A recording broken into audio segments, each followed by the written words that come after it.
Okay, so in this video, I wanted to talk about this super underrated early game tower that a lot of you guys probably haven't used in a very long time.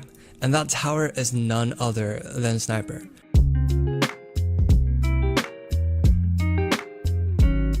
Now, the Sniper, if you guys didn't know, is actually one of the two or three early game towers that you get as a starter tower. Like, it's what you get if you've never played TDS before, and if you're playing TDS for the first time, you get Sniper, Scout, and maybe Hunter, I think. But yeah, it's a tower that you get as a level 0 player. But despite that, it's gonna help you get to wave 40, and if you're lucky, you could even, possibly triumph with it. Maybe I placed the towers wrong, or maybe I did something else wrong, but I just personally couldn't, really triumph the game. But it doesn't really matter too much because, like, if you guys haven't noticed before, even if you end up losing, you could actually get like very close to 720 credits and like 100 experience, or it's like 820 now. So you can get very close to that. You don't have to triumph in order to actually get the same amount of credits and experience. So you could just get to wave 40 and get, very close amounts. So if you don't have, let's say, Archer or like Golden Minigunner, which are much better options for soloing because their DPS is much higher than Sniper. So if you don't have either of those towers, Sniper would be good to help you get past the early game. But as I said in maybe 2-3 videos ago, I don't recommend soloing because it takes too long. It literally takes way too long, guys.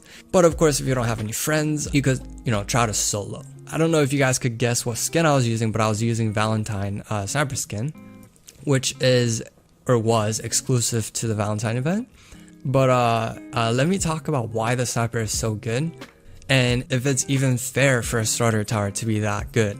So number one, like one thing that people have to know is that Sniper is really good, but it's definitely not even close to being like amazing. Like it's a great starter tower, like compared to how easy it is to get it, because you literally don't have to do anything besides like making your account, or like if you already have an account, you just have to join a game and then see that, or join a lobby and see that you have a free tower in your tower deck. So it's 100% free, but despite that, it's able to help you with the early game very, very well for the Fallen mode or the insane difficulty. The biggest reason you're able to do that is that the farm is doing a lot of work. Right? Without the farms, Snipers wouldn't be as good. Like no early game tower would be as good as a farm helping you out. Because like before the wave bonus, wave bonus was nerfed heavily and literally everyone was complaining about it. And because of that, people started using farms because now farm is a like 100% necessary tower that you have to have in order to solo.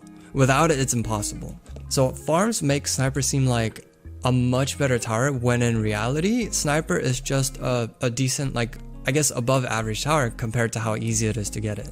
But the biggest reason why Sniper is still above average is that its level 0 is very cost efficient, has insanely good range, but despite that, it does fairly good DPS, guys. Like it has pretty good damage and has really good range. Sure, its rate of fire is slow, but the DPS is still pretty high at level 0, which is 2.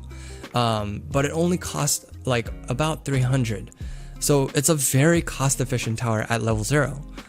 So you could spam level 0 as you see me do in this video, and then basically get to wave 40 like that.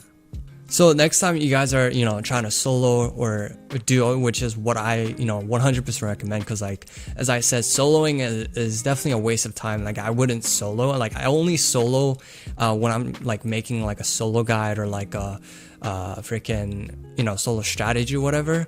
Other times I never solo because there's no point. It's a waste of time. So I would definitely not solo, but if you wanted to solo, you could definitely use a Sniper to get to wave 40 because, again, credits and experience you get are very like similar, even if you don't triumph it. But if you are doing, I would definitely encourage you guys to take Sniper because it's, it's a pretty decent tower for the early game defense. But as good as the tower is, as an early game defense, is only especially good for like soloing. Even if you technically can't seem to triumph, or I couldn't. because in a duo, things get so much easier. Like the difference between duo and solo is just insane. It's literally the difference between like freaking a midget and like Yao Ming or something. Like it's so big. So you don't even need to take sniper for a duo. It's just, you know, try it out and see how it is. But you know, normally for like maximal performance, I would take like a minigunner instead or something like that. But yeah, as always, I would like to know what you guys think, and if you guys even knew sniper was a really good early game defense tower. And if you guys liked the video, make sure to give it a thumbs up, and see you guys in the next one. Peace.